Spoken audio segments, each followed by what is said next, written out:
kuu sheegi karo magacayga waayo haddaan idin tusiyo waxyaalaha aan sameeyey ayaa reerkayga loo dilayaa aniga ma kuu sheegi karo magacayga laakiin waxaan u baahanahay inaan kuu sheego sheekadayda They call me kafir, an unbeliever, and this is my story.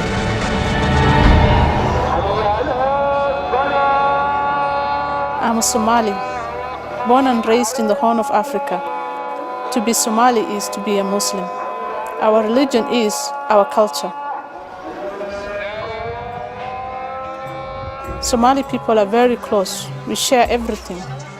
In our house, we had only one room, and there were 7 of us.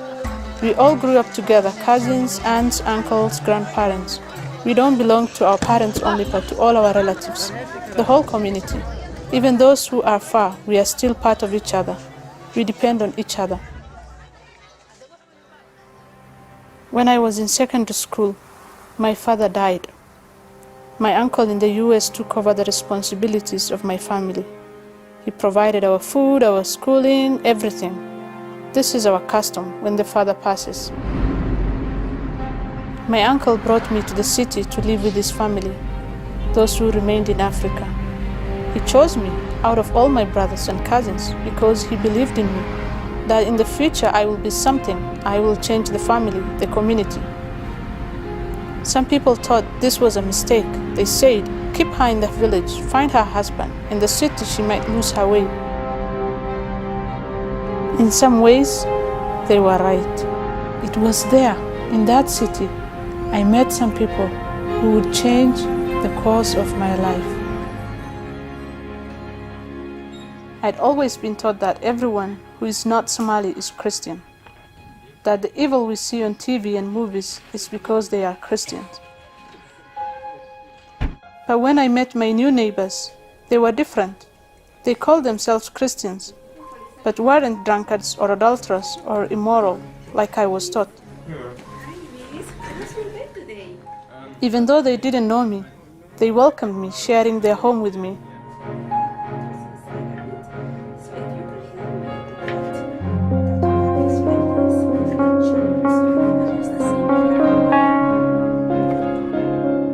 I started thinking, no, we should be Muslims because we are very good, more than even a Muslim.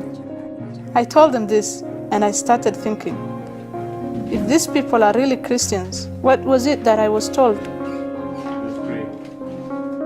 Before every meal or activity we had together, they prayed. And for me, it was the first time I had seen that. It was different than what I had seen on TV. Sitting with them and listening and seeing it, I realized I wanted it. That's how I wanted to pray. That's how I want to do it. Except the part at the end where they said in the name of Jesus. That's the part I struggled with. They prayed about everything in their life, like they were talking to someone they knew, like a father.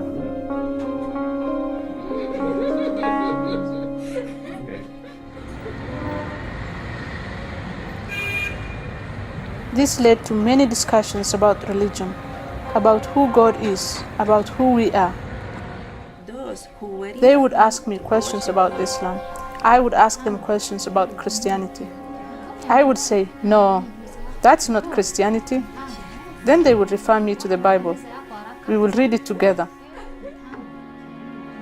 But soon, I wanted to know more. I wanted to read it for myself.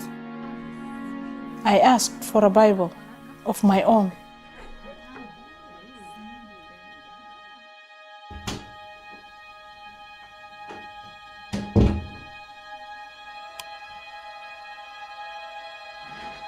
I read it in secret. And I remember I would read and read and read, and I just wanted to go on and on. But I struggled with who Jesus was. I was always taught that God is one. For God to have a son, that's blasphemy. He would have to marry, have a wife, and that's impossible. For me, I could not even listen to it.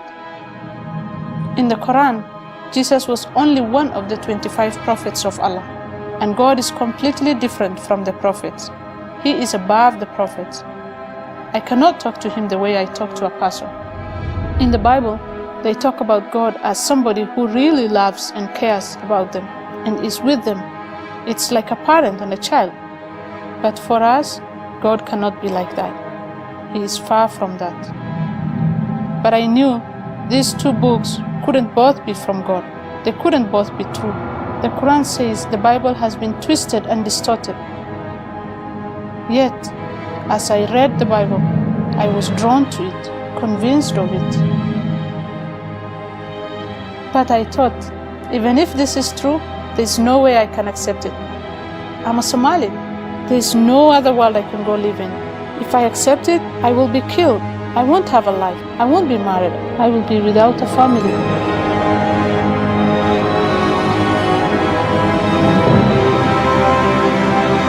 But the closer I got to my Christian friends, and the more I studied, the more trouble it caused for me and my family. They wanted to know where I was getting this all of a sudden doubt. You should not ask questions. Asking questions about Islam means that I was doubting.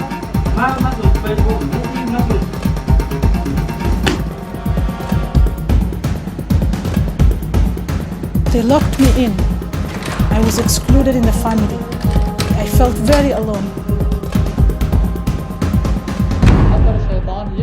My brother made me watch videos, messages that said, "You can't be friends to Christians. These teachers, the sheikhs, they said you can't eat with them. You can't even shake hands with them." But those were all the things I was doing. And I told my brother, it's different than watching the video. But he wouldn't listen. "You are shaming us. Are you doubting the teachings of the sheikhs? Are you an infidel? A kafir?"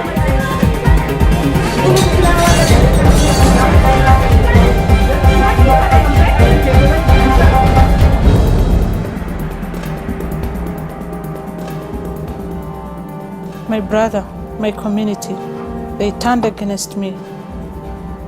I was sent away from the city against my will. Back to the village, back to the desert. When I got to the village, the sheikhs were waiting.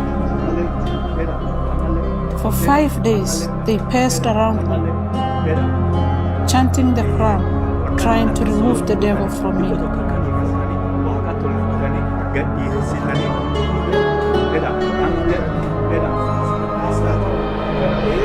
They spit on me, they spit in a bowl, then made me drink and wash. They said it will purify me. But your heart has to accept. You have to want it for the prayer to work. But this time, I didn't. I was forced to. My heart was completely against it. I had no hope in these prayers. I didn't want this life they had planned for me, and I felt more helpless than ever. I thought my life was over. Is this my religion? Is this what I will be?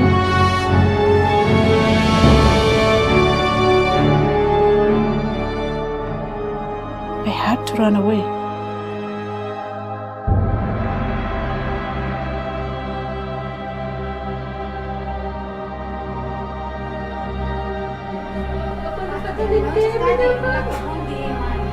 My mother begged me not to go. "No, we will suffer if you do this. Your uncle will stop supporting us, and we don't have anything. None of us. We will die." I pleaded with her, "Just let me run away. I can't accept this life."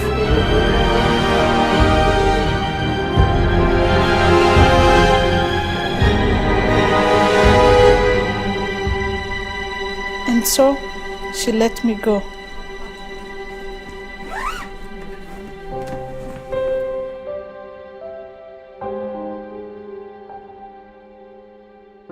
I put on the sharer, the veil. This time, it was not to show my submission, but to hide my identity. It was my only way to escape, and I would have only one chance.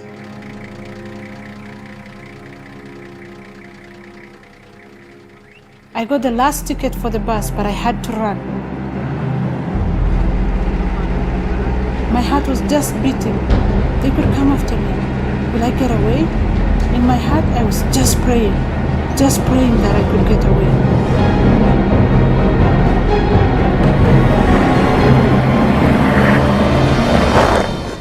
But 2 hours outside the village, the bus broke down.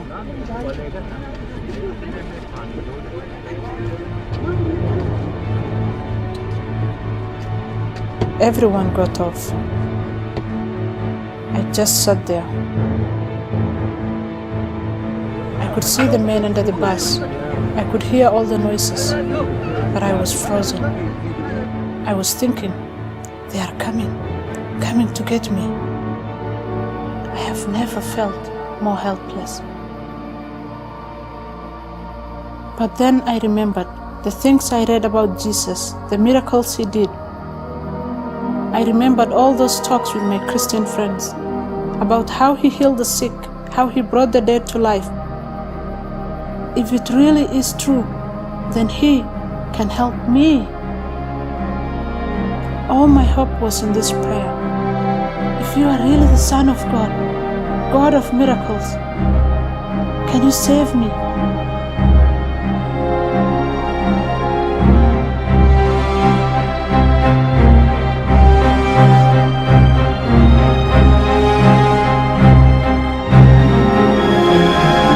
And for the first time I prayed in the name of Jesus.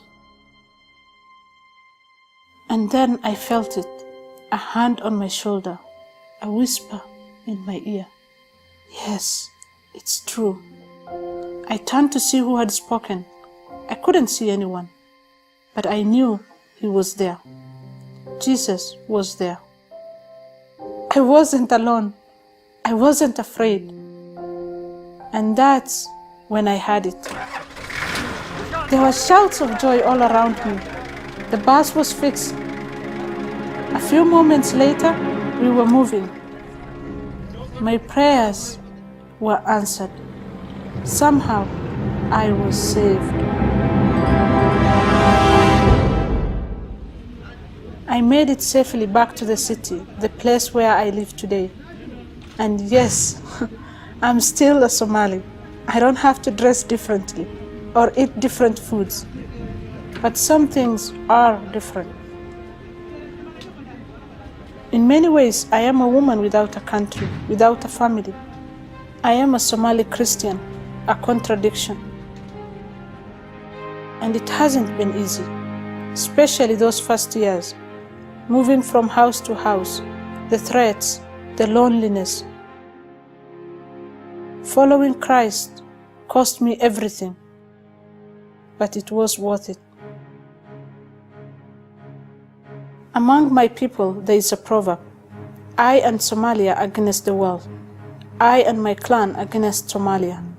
I and my family against the clan. I and my brother against the family. I against my brother. But I don't believe this anymore.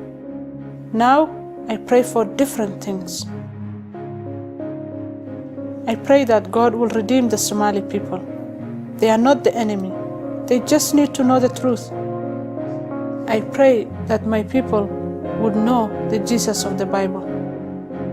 I pray that other believers around the world will remember Somalis, that they will pray for them and intentionally go to them, like my Christian friends did with me. And I pray that Jesus will restore my relationship to my family. I miss my mother and sisters. I miss my brother.